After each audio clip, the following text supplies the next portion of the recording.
में 20 खबर में आपका स्वागत है और मैं हूं आपके साथ आरजू साई। हम अगले 20 मिनट में आपको देश और दुनिया की 20 ऐसी खबरें बताने वाले हैं जो इस वक्त न केवल सुर्खियों में हैं बल्कि दिलचस्प और अहम भी हैं। तो शुरू करते हैं 20 मिनट में 20 खबरों का सिलसिला। सबसे पहले देखेंगे कि राजस्थान की कौन कौन सी खबर इस वक्त अहम है। जयपुर ग्रेटर नगर निगम आयुक्त से हाथापाई मामले में राजस्थान सरकार ने बड़ी कार्रवाई करते हुए जयपुर ग्रेटर मेयर सौम्या गुर्जर और 3 पार्षदों को तत्काल सस्पेंड कर दिया है। जिन बीजेपी पार्षदों को सस्पेंड किया गया है उनमें पार्षद अजय सिंह चौहान, पारस जैन और शंकर शर्मा शामिल हैं। स्वायत्त शासन विभाग ने रविवार की देर रात चारों को सस्पेंड करने के आदेश भी जारी कर दिए हैं। दरअसल शुक्रवार को मेयर सौम्या गुर्जर और आयुक्त यज्ञमित्र देव सिंह के बीच शुरू हुई तीखी बहस के बाद 3 पार्षदों पर बैठक छोड़कर जा रहे आयुक्त का हाथ पकड़कर धक्का मुक्की और पिटाई करने का आरोप लगा था। आयुक्त की शिकायत पर 3 पार्षदों पर एफआईआर दर्ज हुई और फिर इस घटना की सरकार ने शुरुआती जाँच करवाई, जिसमें मेयर सौम्या गुर्जर और 3 पार्षदों को घटना के लिए जिम्मेदार माना और विस्तार से जांच की सिफारिश के साथ ही आगे जांच का हवाला देकर इन्हें सस्पेंड किया गया। इनके निलंबन आदेश में लिखा है कि मेयर सौम्या गुर्जर की मौजूदगी में आयुक्त नगर निगम जयपुर ग्रेटर से अभद्र भाषा का इस्तेमाल हुआ, सरकारी काम में बाधा डाली गई। सीसीटीवी में रिकॉर्ड हुई तस्वीरों में ये लोग जिस इमारत पर पत्थर फेंक रहे हैं वो महवा विधायक ओम प्रकाश हुड्डा का होटल है, जो दौसा के जयपुर रोड स्थित मंसूरी पेट्रोल पंप के सामने है। इस पत्थरबाजी को लेकर विधायक के भाई ने केस भी दर्ज करा दिया है, जिसके मुताबिक इस पत्थरबाजी में होटल के शीशे टूट गए हैं, साथ ही कर्मचारियों को चोटें भी आई हैं।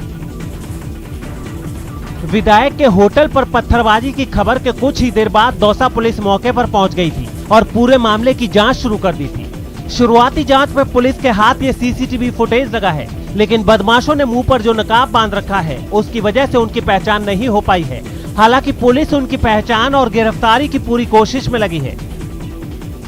आज हमें सुबह सूचना मिली कि होटल हुड्डा पार्क है, बस स्टैंड से थोड़ा आगे चल के, कि कोई रात में 12:30 बजे करीब एक फॉर्च्यूनर गाड़ी में 2 लोग आए और उन्होंने उस पर पथराव किया, जिसमें उनके जो कांच थे पार्क के वो टूट गए, अंदर तक पत्थर और कांच गए हैं, जिसमें अंदर रह रहे उनके जो कर्मचारी थे उनके भी लग सकती थी। इस हमले को लेकर विधायक की ओर से आशंका जताई जा रही है कि स्थानीय जनप्रतिनिधि जो उन्हें पसंद नहीं करते, हो सकता है उनके इशारे पर यह पत्थरबाजी हुई हो।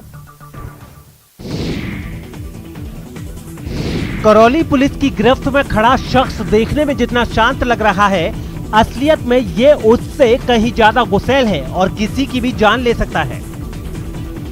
आपको बता दें कि हिंडौन सिटी के बजनिया का पुरा के रहने वाले इस भूर सिंह जाटव को पुलिस ने चचेरे भाई की हत्या के आरोप में गिरफ्तार किया है। पुलिस का कहना है कि भूर सिंह जाटव ने शनिवार की रात करीब 7:30 बजे मजदूरी कर लौट रहे अपने चचेरे भाई की गांव के पास ही धारदार हथियार से हमला कर हत्या कर दी थी। इस मामले में मृतक के सगे भाई देवी सिंह ने आरोपी के खिलाफ नामजद प्राथमिकी दर्ज कराई थी, जिसके बाद डीएसपी किशोरी लाल और थाना प्रभारी गिरिराज के निर्देशन में कोतवाली थाना पुलिस ने आरोपी भूर सिंह को गिरफ्तार कर लिया। पुलिस का कहना है कि मृतक उसकी पत्नी को गलत नजर से देखता था, जिसकी वजह से उसने गुस्से में आकर उसकी हत्या कर दी। घटनाक्रम है जो थाना कोतवाली हिंडौन क्षेत्र में हुआ था। घटना की गंभीरता को देखते हुए जो है तत्काल ही मेरे द्वारा सीओ हिंडौन को दिशा निर्देश प्रदान किए गए। सीओ हिंडौन के नेतृत्व में हिंडौन सर्किल के समस्त एसएचओ द्वारा टीम के तौर पे काम करते हुए आज जो है 24 घंटे के भीतर ही मुख्य आरोपी जो है इसमें भूर सिंह पुत्र रामचरण, उसे हिरासत में आज ले लिया गया है और उससे पूछताछ में प्रथम दृष्टया उसने जो है घटना को कारित किया जाना कबूल किया है। इस पानी का रंग जितना काला है ये उतना ही गंदा, बदबूदार और दूषित भी है और जब ऐसा पानी नहर में आ जाए होश उड़ना लाजमी है। कोयले सा काला पानी वाली ये तस्वीरें श्री गंगानगर से आई हैं। जहां मरुद्रा की जीवनदायिनी कही जाने वाली इंदिरा गांधी नहर परियोजना में नहरबंदी के बाद पंजाब के हरीके बैराज से पानी छोड़ा गया है। बताया जा रहा है कि इस पानी में फैक्ट्रियों से निकला केमिकल है, जिसकी वजह से इसका रंग काला हो गया है और इससे बदबू भी आ रही है। आपको बता दें कि श्री गंगानगर हनुमानगढ़ जिले के लोग पिछले काफी समय से पंजाब से आ रहे केमिकल युक्त जहरीले पानी के खिलाफ लड़ाई लड़ रहे हैं, लेकिन ना तो राजस्थान सरकार और ना ही पंजाब सरकार के साथ साथ केंद्र सरकार इस पानी को साफ करने या फैक्ट्रियों के केमिकल को पानी में मिलने से रोकने के लिए कोई कदम उठा रही है। पंजाब से आ रहे केमिकल युक्त जहरीले दूषित पानी की वजह से इस इलाके के लोग कैंसर जैसी कई बीमारियों से पीड़ित हो रहे हैं, लेकिन उनकी सुध लेने वाला कोई नहीं है। आपको बता दें कि 70 दिनों की ऐतिहासिक नहरबंदी के बाद पेयजल आपूर्ति के लिए 10 जून तक 6000 क्यूसेक पानी छोड़ा जा रहा है। वहीं 11 से 30 जून तक मात्र 4000 क्यूसेक पानी छोड़ा जाएगा। ये जो पानी बह रहा है, जिसको आप देख रहे हो, केमिकल युक्त जहरीला पानी है। ये पानी राजस्थान के 8 जिलों के लोग, गंगानगर सहित जो 8 जिले हैं, जैसलमेर, बाड़मेर, बीकानेर, इन 8 जिलों के लोग पीने के पानी के रूप में इस पानी का उपयोग लेते हैं। इस पीने के पानी के कारण गंगानगर सहित 8 जिलों में गंभीर बीमारियों ने अपने घर बना लिए हैं। राजस्थान में कोरोना वायरस का प्रकोप कम होने के साथ ही अब ब्लैक फंगस चुनौती बन गया है। यहाँ करीब 2400 से ज्यादा केस सामने आ चुके हैं। इनमें अकेले 50% केस राजधानी जयपुर से सामने आए हैं। जयपुर में अब तक ब्लैक फंगस से संक्रमण के 1054 मामले सामने आए हैं। इनमें 44 लोगों की जयपुर में मौत भी हो चुकी है। यहाँ के अलग अलग अस्पतालों में करीब 535 लोगों की सर्जरी की गई है। इसके अलावा 426 लोगों को डिस्चार्ज कर दिया गया है। आंकड़ों के मुताबिक जयपुर में ब्लैक फंगस का शिकार हुए 104 लोग ऐसे हैं जो कि कोरोना पॉजिटिव हुए थे। कोरोना संक्रमण के उपचार के साथ ही वो ब्लैक फंगस के भी शिकार हो गए। केस स्टडी में सामने आया है कि जयपुर में करीब 752 लोग ऐसे हैं जो कोरोना से रिकवर होने के बाद भी निगेटिव रिपोर्ट आने पर ब्लैक फंगस से संक्रमित हुए। रविवार को जयपुर कलेक्ट्रेट में हुई कोरोना समीक्षा बैठक में एग्रीकल्चर मंत्री लालचंद कटारिया ने भी सभी विभागों के अफसरों की मीटिंग ली। इस बैठक में मौजूद परिवहन मंत्री प्रताप सिंह खाचरियावास ने कहा कि राजस्थान में अब ब्लैक फंगस की दिक्कत ज्यादा बड़ी हो गई है। ये बीमारी हमारे प्रदेश के लिए चुनौती बन गई है। एक मरीज को 60 से 70 इंजेक्शन की जरूरत पड़ रही है। हम 40,000 का इंजेक्शन फ्री दे रहे हैं, इलाज फ्री कर रहे हैं, लेकिन इतनी बड़ी तादाद में हमारे पास इंजेक्शन नहीं है। इसके लिए राजस्थान सरकार पूरी तरह से केंद्र पर निर्भर है। कई दिनों बाद भरपेट खाना मिला है, लिहाजा बंदर खुशी के मारे झूम रहे हैं। कून फान कर एक दूसरे से खुशियां बांट रहे हैं और एक दूसरे से भोजन शेयर कर रहे हैं। बंदरों के साथ साथ गाय और दूसरे जानवर भी बहुत दिनों बाद बेफिक्र होकर खा रहे हैं। दरअसल राज्य सरकार की ओर से लगाए गए पूर्ण लॉकडाउन की वजह से चित्तौड़गढ़ दुर्ग पर देशी और विदेशी पर्यटकों की आवाजाही बंद थी। ऐसे में इस इलाके में रहने वाले बंदरों और दूसरे जानवरों को खाना नहीं मिल पा रहा था। ये जानवर खाने के लिए पर्यटकों पर ही निर्भर रहते थे। ऐसे में जब पर्यटकों का आना बंद हो गया तो इनके भोजन का जरिया भी बंद हो गया। हालांकि समय समय पर कुछ लोग और गैर सरकारी संस्थाएं इन्हें खाना देती रहती हैं। इसी कड़ी में रविवार को जब चतुर्वेदी नवयुवक मंडल के कार्यकर्ताओं ने दुर्ग पर वन्य जीवों को 1 क्विंटल आटे की बटियां बनाकर खिलाई तो जानवर खुशी के मारे झूम उठे। 100 किलो आटे की लगभग बाटियां बनाई है और इन बंदरों को, गायों को इनको खिलाई है। नेक्स्ट संडे फिर हम लोगों का कोई प्लान है, इसी तरह से हम चारा है, रचका या और भी कोई चीज़ होगी वो बंदरों को खिलाएंगे, जानवरों को खिलाएंगे, सबको गौशालाओं में देखेंगे। ये हम लोग काम करते हैं। राजस्थान में भले ही कोरोना के मामले में कमी आई हो, लेकिन फिर भी लोगों को सावधानी बरतने की जरूरत है। यही संदेश जन जन तक पहुंचाने के लिए डूंगरपुर की सड़कों और दीवारों पर कोरोना और ब्लैक फंगस को लेकर पेंटिंग्स बनाई जा रही हैं। नगर परिषद की ओर से बनवाई जा रही इन पेंटिंग्स में कोरोना से बचने के उपाय, मास्क पहनने का संदेश और सोशल डिस्टेंसिंग के साथ साथ कोरोना गाइडलाइंस का पूरी तरह से पालन करने का संदेश शामिल है। नगर परिषद की ओर से कहा गया है कि शहर की प्रमुख सड़कों, चौक चौराहों के अलावा सार्वजनिक दीवारों पर भी कोरोना संक्रमण के साथ साथ ब्लैक फंगस, व्हाइट फंगस और येलो फंगस जैसी घातक बीमारियों से बचाव को लेकर पेंटिंग्स बनाई जा रही हैं। में जो मुख्य मार्ग है वहाँ चौराहों पर और दीवारों पर कोरोना से बचाव के लिए, इसके साथ ही कोरोना के बाद में जो ब्लैक फंगस जिसे भी महामारी घोषित किया गया है, उससे लोगों को कैसे जागरूक किया जाए, इसके लिए नगर परिषद जगह जगह पर लोगों को समझा रही है और पेंटिंग के माध्यम से जागरूक करने का प्रयास किया जा रहा है। सड़क किनारे सुकून से खाना बना रहे ये वो ट्रक ड्राइवर हैं जो आपकी जरूरत का सामान आप तक पहुंचाने के लिए घंटों ट्रक चलाते रहते हैं। 1.5 साल पहले तक ये ट्रक ड्राइवर और इनके हेल्पर हाईवे किनारे बने होटल और ढाबों पर खाना खाया करते थे, लेकिन कोरोना काल में लॉकडाउन की वजह से जब होटल और ढाबों पर ताले लटकने लगे तो इन लोगों के सामने भूखे रहने की नौबत आ गई। उसी दौरान ट्रक ड्राइवरों ने मजबूरी में खाना बनाना सीख लिया। पहल तो इन्हें हाईवे किनारे खाना बनाने में बड़ी परेशानी का सामना करना पड़ता था, लेकिन अब इन्हें इनकी आदत हो गई है और जब भी इन्हें भूख लगती है छायादार जगह में ये ट्रक खड़ा कर हाईवे किनारे ही खाना बना लेते हैं और फिर निकल पड़ते हैं आप तक आपकी जरूरत का सामान पहुंचाने। पिछले 1.5 साल से कोरोना का संकट चल रहा है पूरे देश में। कभी लॉकडाउन लगता है तो कभी मिनी लॉकडाउन से छूटें मिलती हैं। वर्तमान में मिनी लॉकडाउन लगा हुआ है, लेकिन होटल ढाबे आदि बंद हैं, जिसके चलते इन ट्रक चालकों को काफ़ी परेशानियों का सामना करना पड़ता है। पहले ये हाईवे के किनारे होने वाले होटल ढाबों पर खाना खा लेते थे, लेकिन पिछले 2-1.5 साल से इनको खुद को ही खाना बनाना पड़ रहा है। हालांकि बीच में जब कुछ महीने का जब लॉकडाउन हटा था तब इनको होटल ढाबों का फ़ायदा मिल चुका था, लेकिन एक बार फिर अब इनकी स्थिति वापस पहले जैसी हो गई है और ये हाईवे के किनारे पर ही खाना बनाते हैं। हमारे साथ जो ट्रक चालक हैं उनसे हम बात कर लेते हैं। भैया, किस तरह की आपकी चेंज आया है? पहले कैसे खाना बनाते थे जब लॉकडाउन नहीं था पूरे देश में, और पिछले 1.5 साल से किस तरह चेंज आया है? पहले लॉकडाउन नहीं था, जब तो हम होटल पे खाते थे। जब 2020 से लॉकडाउन चल रहा है, जब से हम बना के खा रहे हैं गाड़ी में। आशीष शर्मा, न्यूज़ 18, दौसा। गोल गोल लड्डू बनते देख किसके मुंह में पानी न आ जाए। वैसे आपको बता दें, ये लड्डू आपके लिए नहीं, उन जरूरतमंदों के लिए हैं जो लॉकडाउन और मुफलिसी की वजह से इन दिनों 2 वक्त की रोटी का भी जुगाड़ नहीं कर पा रहे हैं। ये तस्वीरें प्रतापगढ़ के छोटी सादड़ी की इंदिरा रसोई की हैं, जहां इंदिरा रसोई के तहत बनने वाले खाने के साथ साथ लड्डू भी बनाए जा रहे हैं।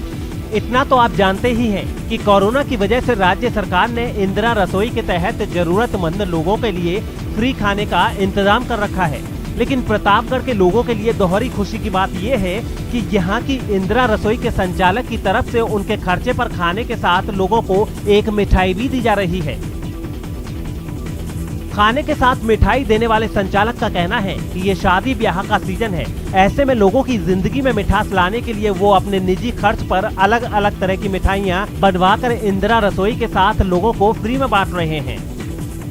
जब से सरकार ने गरीबों के लिए निःशुल्क भोजन की वितरण की व्यवस्था की है, तब से हमने भी 25 मई से गरीबों के लिए मिठाई और नमकीन की व्यवस्था करवाई है, जिससे गरीबों और असहाय लोगों को उनको ऐसा नहीं लगे कि हम कहीं फंसे हुए हैं कोरोना काल में। उनको भी हमने अच्छा खाना देने का प्रयास किया और साथ में इंदिरा रसोई के संचालक की ओर से भी हमने मिठाई और नमकीन की व्यवस्था शाम सुबह चालू कर रखी है, जो कि 8 तारीख तक सरकार के आदेश तक ये प्रक्रिया चालू रहेगी, ताकि गरीबों को और मजदूर वर्गों को भी मिठाई और इस कोरोना काल में 1 साल भर से जो महामारी चल रही है, इसमें उनको भी, उनके परिवारों को भी खुशी मिले और मिठास के रंग में वो भूले। और इसी प्रकार हमारी तरफ से 8 तारीख तक नमकीन और मिठाई की व्यवस्था चालू रहेगी।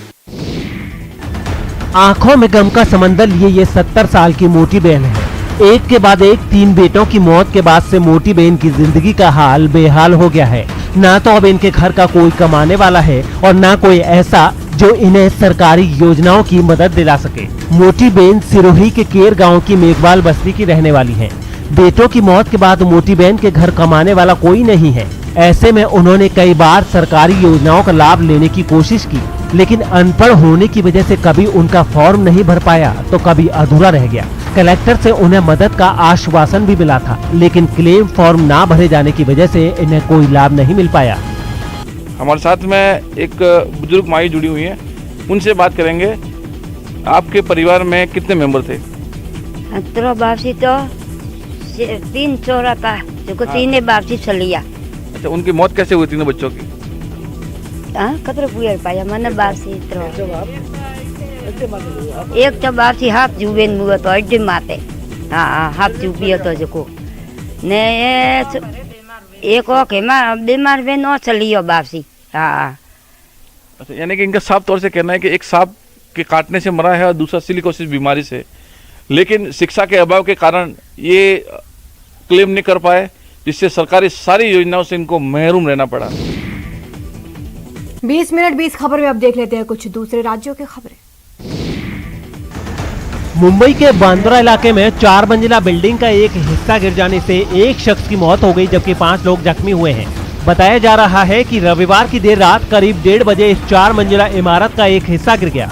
बिल्डिंग के इस हिस्से के गिरने से हुई आवाज से आसपास के लोग दहशत में आ गए और आनन फानन में फायर डिपार्टमेंट और स्थानीय पुलिस को इसकी खबर दी गई। कुछ ही देर में फायर ब्रिगेड और पुलिस की टीम मौके पर पहुंची और घायलों को तुरंत अस्पताल में एडमिट कराया गया। हादसे के बाद कांग्रेस विधायक जीशान सिद्दीकी भी मौके पर पहुंचे। बीएमसी के कर्मचारियों को तभी से 3 घंटे से ज़्यादा से रिक्वेस्ट कर रहे हैं कि लेबर लोग भेजिए, मगर लोकल्स को फायर ब्रिगेड की मदद करनी पड़ रही है और इधर मलबा हटाने का काम कर रहे हैं। अभी तक कोई लेबर आया नहीं है बीएमसी की तरफ से। आपको बता दें कि मुंबई में रविवार की रात बारिश भी हो रही थी, जिसकी वजह से राहत और बचाव कार्य में फायर डिपार्टमेंट के लोगों को मुश्किलें पेश आईं। हालांकि इसके बाद भी फायर कर्मी इस कोशिश में लगे रहे कि मलबे में कोई और फंसा न रह जाए।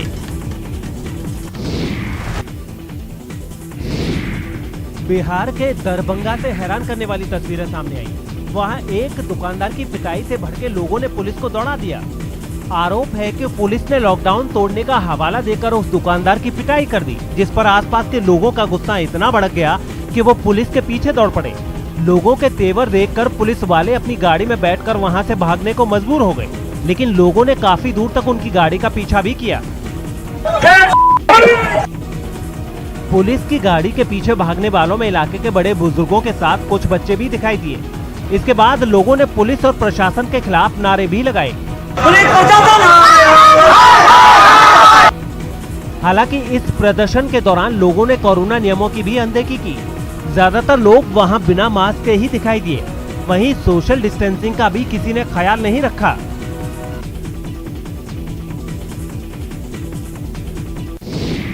बिहार के सीतामढ़ी से एक चौंकाने वाला वीडियो सामने आया है। वहां मामूली विवाद में 2 पक्षों के बीच जमकर मारपीट हो गई, जिसमें कई लोग घायल हो गए। बताया गया है कि हंगामे की शुरुआत गाना बजाने के मुद्दे पर हुई, जो देखते ही देखते इतनी बढ़ गई कि दोनों पक्षों के लोग एक दूसरे के खून के प्यासे हो गए। कुछ लोग डंडों से तो कुछ बेल्ट से हमला करते दिखाई दिए। वहीं 1-2 लोगों ने तो कुर्सियों को ही हथियार बना लिया।